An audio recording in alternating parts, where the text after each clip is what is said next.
Greetings to the members tuning in from around the world to the International Women's Forum 2020 Hall of Fame Gala. My name is Sarai Barraman and I am honoured to be here today with a very special lady, a personal friend, an inspiration, a trailblazer and a role model, FIFA Secretary General Fatma Samoura. Thank you, Sarai, for your nice word. It's a pleasure to be here at the home of FIFA in Zurich, Switzerland, and with all of you who are joining us virtually from around the world today. Hello, everyone. Fatma, today is a really special day. You are being honoured by the International Women's Forum with an induction into their Hall of Fame. How do you feel? Well, it feels wonderful to join strong and inspirational women such as my sisters Ponsile from the UN Women and Under Secretary General, the former President of Liberia, Mrs. Johnson Sirleaf, but also the first African gold medalist and women from the Muslim community, Nawal Al-Mutawakkil, but also from my sisters of the African diaspora, namely Ella Fitzgerald and also Maya Angelou. So it's a real pleasure to be joining those strong women around the world. You're in some very impressive company, I have to say. So people who are watching will have heard your introduction video, and many would have heard your name alongside words like football, soccer, FIFA. But tell us, who is Fatma Samoura? Well, I'm a Senegalese woman, a mother of three, two boys and one girl.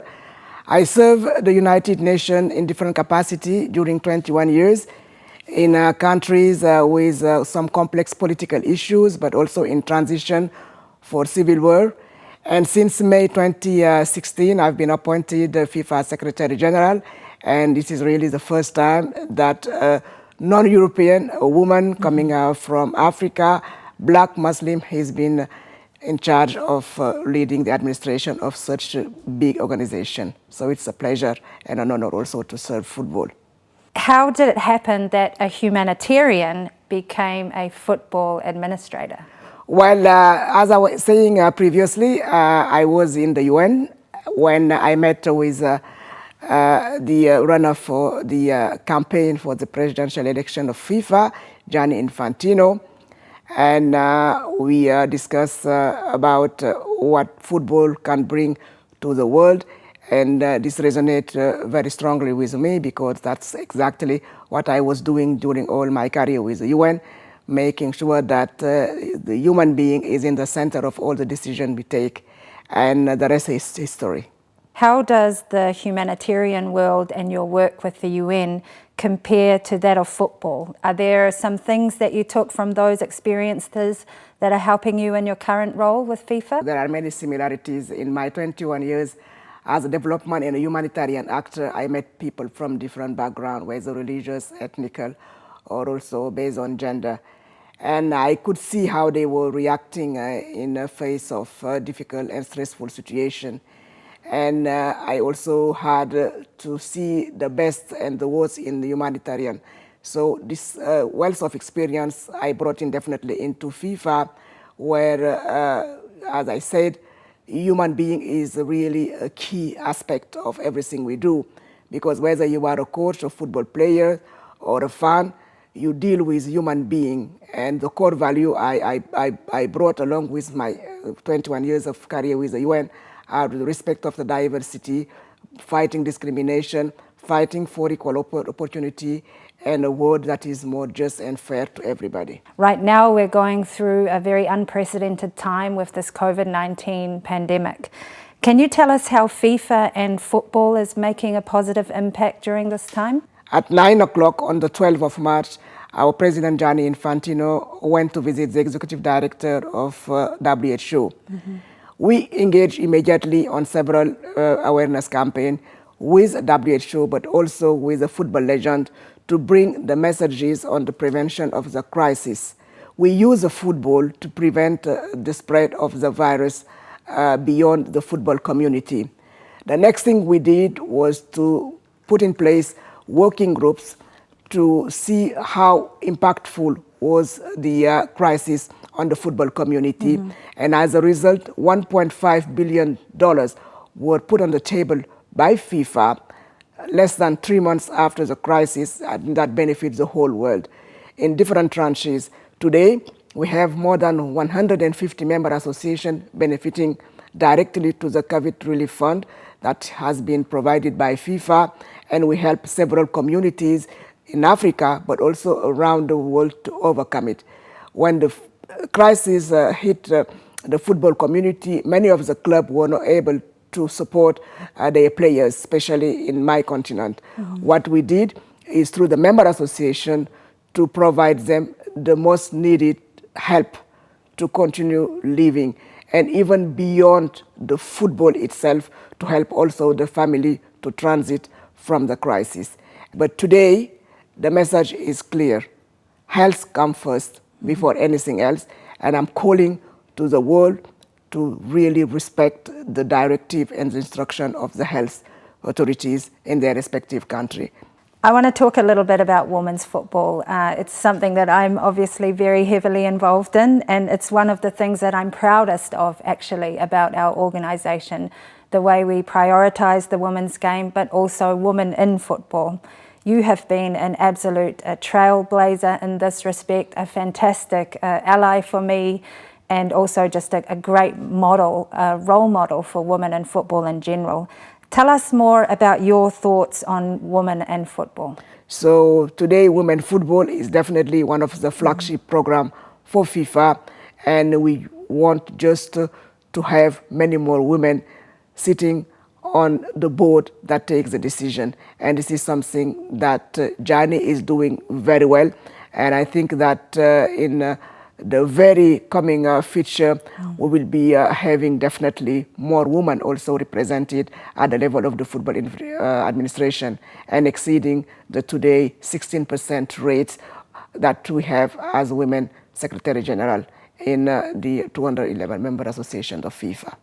I want to talk a little bit actually about African football, because you had a 6-month mission actually to Africa to support the governing body of African football, CAF, and this concluded in February this year, and you were there to try to support pushing through a series of reforms. This is very much echoing the first mission when you arrived here in FIFA also, is it not? Well, indeed. When I joined FIFA in 2016, much of my initial work was pushing through a series of reforms under the leadership of President Infantino to take the politics and scandal away from football and to bring the focus back into the action on the pitch. And you know, in times of difficulty and change, there is always opportunity. And now, under the leadership, FIFA was able to grasp this opportunity to also reform the world of football. So after 4 successful reforming of FIFA, I was asked by both President of CAF and President of FIFA to go also and support my continent, Africa, with CAF to also accelerate the reform agenda. And what I saw there was something that really made me believe in the potential of African football to reach new heights. And I've never seen so much passion in the football, unlike the rest of the continent. When we were in France together, whenever an African team was playing, the vibe in the stadium was totally spectacular. And this is really what the African football also brings to the game. We have the talents and also many talented women players. We have the passion, we have the energy, and we do believe that with this reform agenda on the governance aspect of football within the CAF Confederation can also be seriously improved. We have made a series of recommendations at the end of my mission. Some of them have already been implemented on the governance aspect, on the financial aspect, but many more need to be also implemented. But unfortunately, with the COVID situation, we were not able to have all the reform agenda rolled out. And my hope is that with those recommendations made by the task force composed by eminent football and legal experts coming from Africa, we will see a much, much better future for African football and for women football. It's really clear to me, but also I think everybody watching, that you are an absolute champion for your continent, Africa, for black women and for brown women like myself as well. You embrace and call for more diversity and inclusion. Just stepping away a little bit from football for a moment, what are your thoughts on the inequalities and prejudice that we are seeing around the world at the moment? I've been very proud to have been able to use my platform to highlight the injustice suffered by many of my black brothers around the world, especially following the deaths of George Floyd. Let me also take the opportunity and the occasion to say that Black Lives Matter everywhere. And I strongly believe that Africa must use its voice to support the African diaspora around the world. Breonna Taylor, say her name. She was a victim too. She was only 26 and an emergency medical technician. Daniel Prude, a warehouse worker from Chicago and father of 5, another sad loss of life. The list tragically goes on, and racism is still present today, particularly in sport. And with the support of FIFA president, I picked up this battle. A sport as diverse as football should never see anybody through the color of its skin. Mm-hmm. And to me, it's time really we stop talking about racism.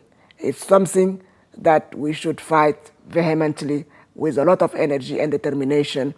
And as long as it exists where I am still alive, I will make sure that it is fought and energetically fought until it's totally eradicated from the surface of the earth. I don't want the battle of my grandfathers, my great-grandfathers, become also the battle of my daughter. What are some of the core values that every leader in sports must know? Well, Sarah, I think that leaders in any field should know that leading by example is extremely important. And you cannot get the best out of people if you are not giving your best.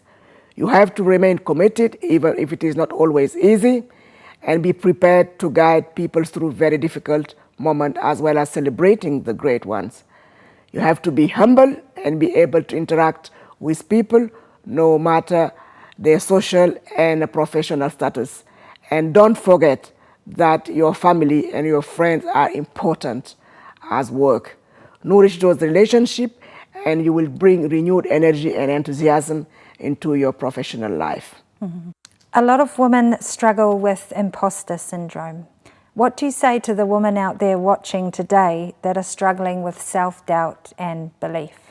Well, when it comes to self-doubt and imposter syndrome, ladies, you have to remember this. If you have been trusted enough to be given a position, it's because you have the skills and qualification needed to do that job. You are there because you deserve to be there, and nobody is going to do you any favor because you are a woman. Look to your sisters to support and count on them. I'm sure that my 2 fellow Hall of Fame honorees, Ginny Romelty and Mary Barra, both great examples of poise, passion, will echo what I'm saying now. Fatma Samoura, FIFA Secretary General, we have a little surprise for you today. I am absolutely honoured and delighted on behalf of the International Women's Forum to present to you a trophy today to mark the occasion of your induction into its Hall of Fame. Wow.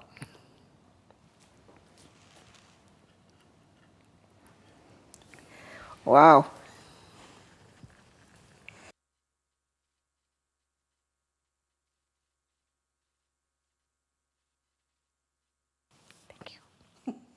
Thank you. The emotions are running very high here in Zurich at the FIFA headquarters in Switzerland.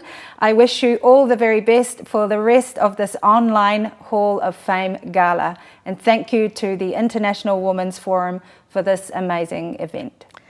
Thank you to the International Women Forum, and bye-bye from Zurich. Yes. Yeah.